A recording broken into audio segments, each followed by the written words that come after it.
TCU. I mean, I could get into how their season went last year, but everyone knows they had a run. It was awesome. It was great. Sonny Dykes was awesome. Okay. But they lost a lot.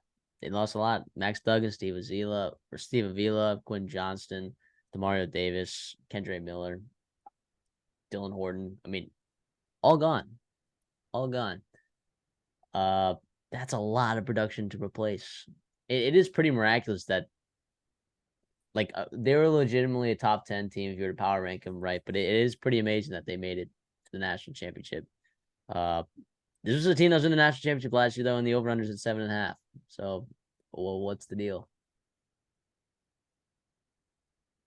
Yeah, again, they lost a ton. Now, I like some of their returning guys. Chandler Morris, good player. Josh Newton might be the best corner in the Big 12. You got Hodge and Hodges, right? The law firm there at linebacker.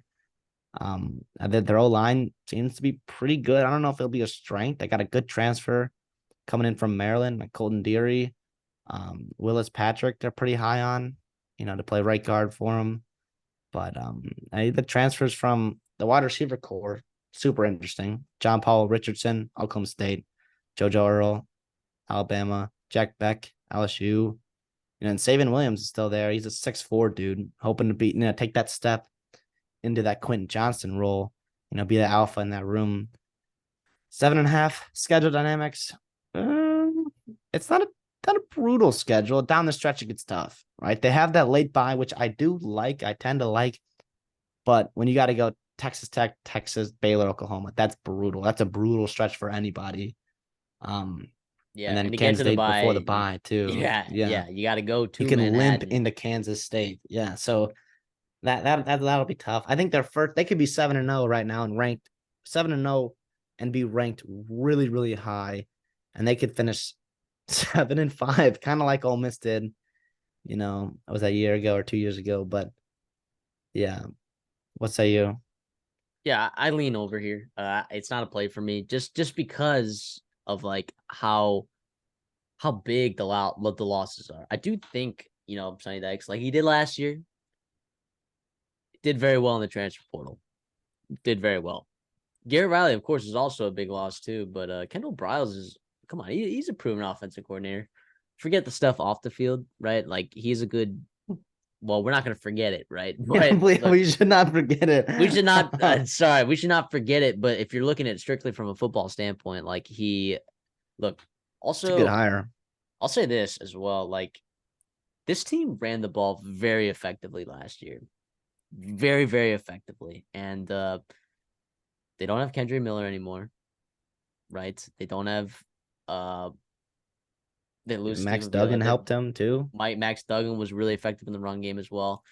Garrett Riley had a lot to do with that as well. But Kendall Briles, I think, he was a good hire because I think the strength of this team might be pushing the ball downfield, even without Quinn Johnston and Demario Davis.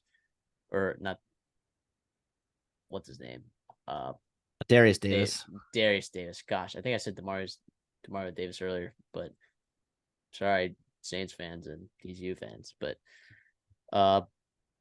look, they only dropped back for passing 45% of their plays last year, as you can see on the screen there. It's good for 85th in the country. You can see that. Yeah, 45.91%. Yep, that's 85th in the country. I think they're going to be more pass heavy this year, and I think Chandler Morris has the arm to do that. I think Max Duggan, I think what made him good too was his ability to extend the play, right?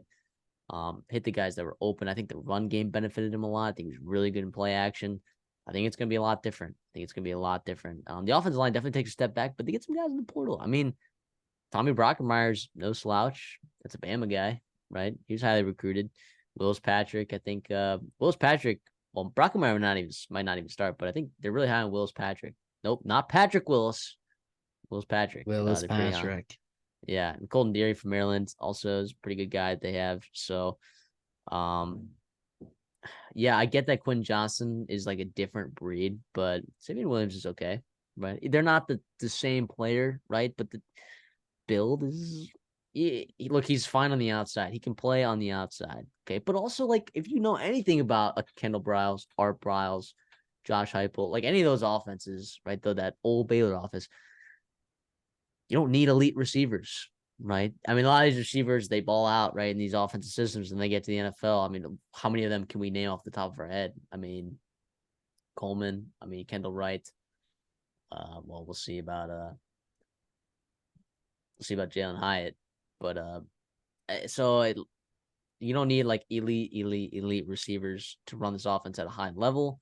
So while Quentin Johnston is, yes, a big loss, I think their biggest loss is actually like their pass rush, but their defense is still going to be good. They lose, sure, like their top 4 pass rushers by, I guess, sack level or pressure rate or whatever you want to go by. But Dylan Horton being, obviously the big one, but, Paul Oyewale, I think maybe is how you say it, but 6'4", 270, coming off fast off the edge. That could be pretty dynamic. You talking about the Hodge and Hodges. Solid. So I don't know. They're both back. Shadrack Banks also, they've been saying that he's been pretty good for him. He's been flashing the spring at linebacker. But if people, Texas A&M, it's funny because Texas A&M fans are like, why do I know that name? He was a wide receiver for Texas A&M, believe it or not. So kind of a name drop for A&M fans if you really follow that stuff. But now he's playing linebacker for TCU, which he's been flying. He might not start, but I think he'll definitely get some playing time. And they've been saying he's been doing really well. So I'm all over that. Or Jonathan Bax, the true freshman, could be another guy at linebacker. But then the entire secondary comes back. So, which was like a pretty okay secondary. Made some big plays. We saw in the Michigan game, right? The big one obviously is Josh Newton, right? Absolute stud.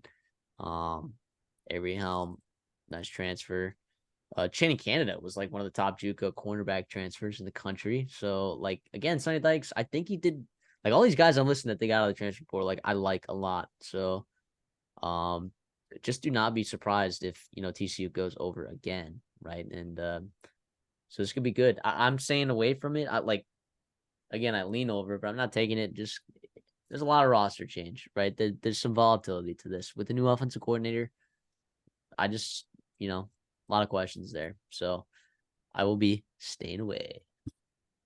Yeah, I think I lean over. I do like this team a lot. It's similar to the Kansas State effect to where I like their top 11 players on each side of the ball. I think they're fine. I think they're pretty damn good compared to the rest of this conference. The part that worries me is I think they could really, really struggle on the back half of their schedule because it is so backloaded and because, yes, they're deep at linebacker and they're deep at running back, which is a room we haven't even talked about yet.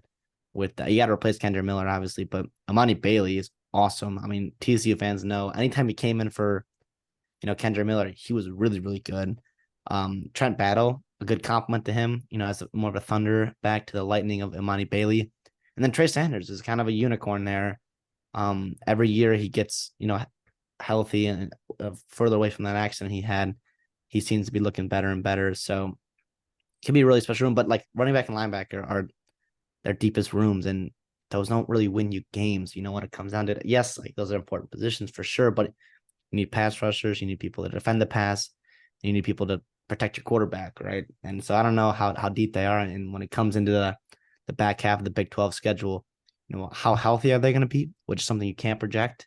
So that's why I do tend to stay away from it. I think talent-wise, the team is absolutely over 7.5 win team for sure. We know Sonny Dykes is a good coach. We know I like Kendall Briles pretty well too, and I think him and Chandler Morris are a really interesting fit.